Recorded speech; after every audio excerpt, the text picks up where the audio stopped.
আসসালামু আলাইকুম, আমি শাহাদাত। আমন্ত্রণ জানাচ্ছি আজকের প্রধান খবরে। শুরুতেই শিরোনাম।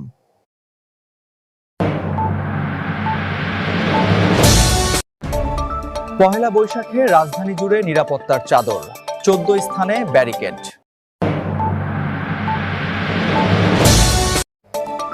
হরমুজ প্রণালী দিয়ে জাহাজ চলাচলে ইরানের সহযোগিতা চাইল বাংলাদেশ।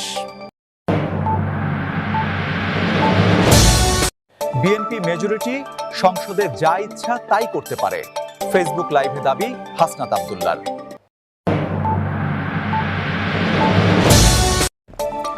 ইরান এখন আলোচনায় ফিরলেও কিছু যায় আসে না বলেছেন ডোনাল্ড ট্রাম্প। কোনো বিকল্প নেই, যুক্তরাষ্ট্রেই বিশ্বকাপ খেলতে হবে ইরানকে, জানিয়ে দিল ফিফা।